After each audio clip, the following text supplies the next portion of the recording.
ఇందిరమ్మ ప్రభుత్వం విద్యకు పెద్దపీట వేసిందన్నారు రెవెన్యూ శాఖ మంత్రి పొంగులేటి శ్రీనివాసరెడ్డి. ఖమ్మం జిల్లా కూసుమంచిలో పర్యటించిన మినిస్టర్ పలు అభివృద్ధి పనులకు శంకుస్థాపన చేశారు. ఎన్నికల్లో ఇచ్చిన హామీల్లో భాగంగా కూసుమంచిలో జూనియర్ కాలేజ్ నిర్మాణం చేపట్టామన్నారు.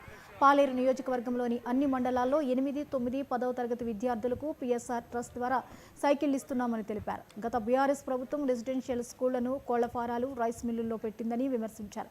కాంగ్రెస్ ప్రభుత్వంలో అందరూ ఒకే చోట చదువుకోవాలని ప్రభుత్వం యంగ్ ఇండియా స్కూళ్లు నిర్మిస్తుందని చెప్పారు.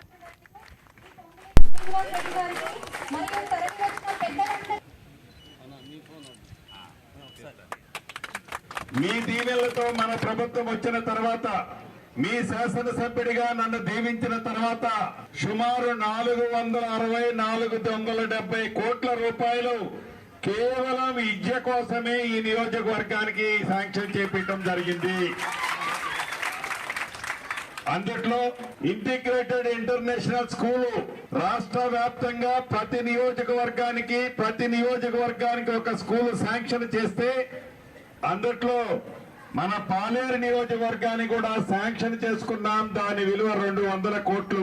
జేఎన్టీయూని ఆనాటి ప్రభుత్వం కాగితాలు ఇచ్చి వెళ్లిపోతే బేసిజాలకి పోకుండా ఈ ప్రాంతంలో జేఎన్టీని ఏర్పాటు చేసి తీరాలని పట్టుదలతో గౌరవ ముఖ్యమంత్రి రేవంత్ రెడ్డి గారిని ఒప్పించి మెప్పించి 208 కోట్లు శాంక్షన్ చేపించుకున్నాం.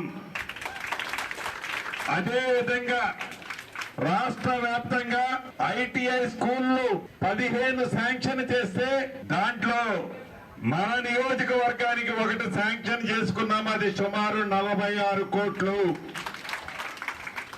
ఇందాక చెప్పారు జూనియర్ కాలేజీ 5.5 కోట్లు. దీంతో పాటు తిరుమలాయపాలెం హాస్టల్ కి సుమారు 2,70,00,000 శాంక్షన్ చేపించాం.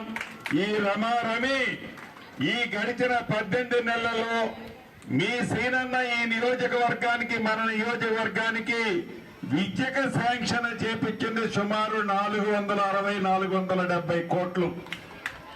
అంటే విద్య పట్ల పేదోడు పిల్లలు కూడా ఉన్నతమైన చదువులు చదివించే దాంట్లో ప్రభుత్వం తలుచుకుంటే, ప్రభుత్వం ఆలోచన పేదవాడు పిల్లల పట్ల ఉంటే ఎలా ఉంటది అన్నది ఈనాడు తెలంగాణ రాష్ట్రంలో విద్యకి పెద్దపీట ఎలా వేసిందో ఈ ప్రభుత్వం మీకు చాలా స్పష్టంగా కనిపిస్తుంది.